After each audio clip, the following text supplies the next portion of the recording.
কম আছে চাকরি করছে তারাও একটা পাবে 20 দিনের পাবে। যাদের 1 বছরের কম আছে তারা 20 দিনের সার্ভিস বেনিফিট পাবে, যাদের 1 বছর হয় নাই।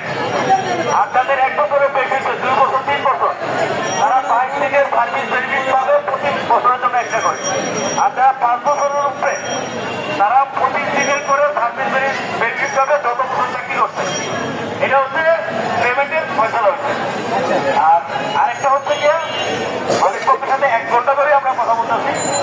আমাদের গত মাসে বেতনটা দেবে 10 তারিখ, আর যে 2টা বেসিক দেবে সবাইকে, এটা যাদের 1 দিন চাকরি করছে সেও 2টা বেসিক পাবে। সেটা দেবে হচ্ছে গিয়ে সামনের মাসের 10 তারিখ। আর সেটা হচ্ছে সার্ভিস বেনিফিট।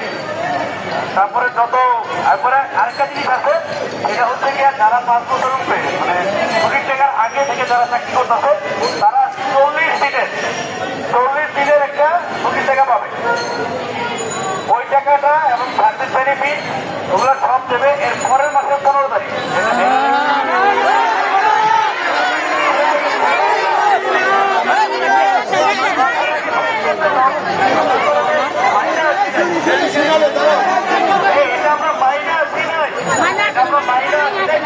কথা বলতে আগে কথা শেষ করতে দাও।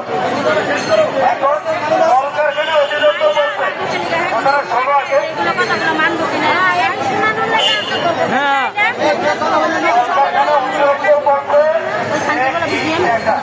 30 কর্মদিবসের পরিশোধ করা সরকারি নিয়ম। এখন তারা আমাদেরকে এই শিক্ষা করে দিল, মালিক একটা যদি 30 কর্মদিবসের টাকা না দেয় আবার মিটিং হবে।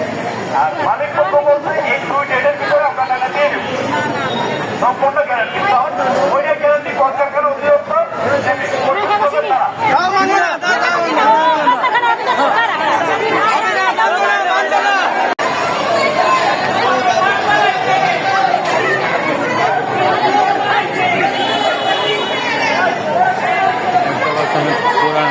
নতুন পল্টন বিজিএম অফিসে আওয়া আছে। গার্মেন্টস শ্রমিকরা গার্মেন্টস নিয়ে আন্দোলন শুরু করছে। এই যে দেখেন অনেক লোকজন আসছে, মানে অর্ধেক আসে নাই।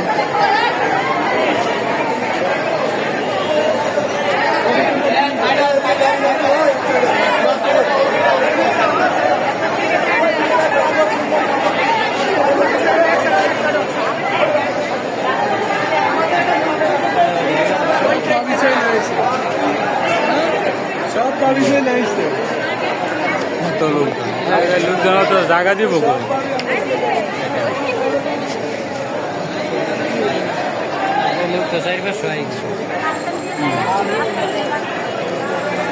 অনেক লোকজন আসছে, অনেক গার্মেন্টস নিয়ে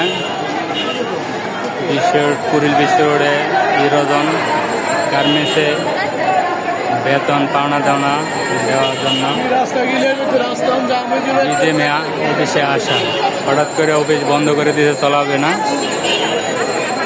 এই জন্যেই পাওনা দাওনা আদায় করার জন্য বিজিএমে অফিসে আসা।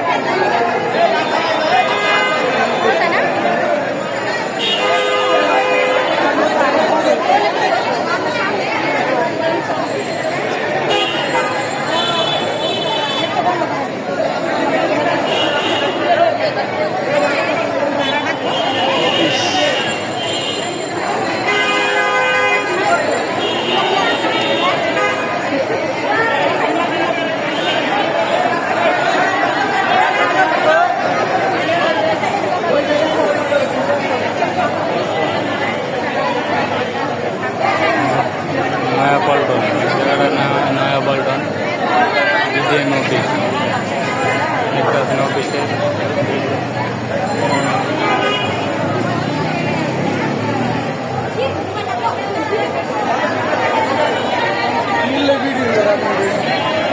এই যে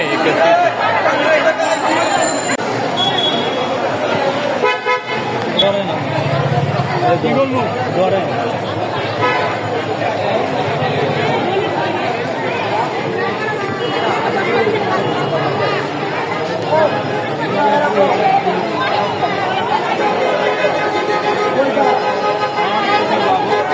আমাদের বেতন দিয়ে যা করে করবে।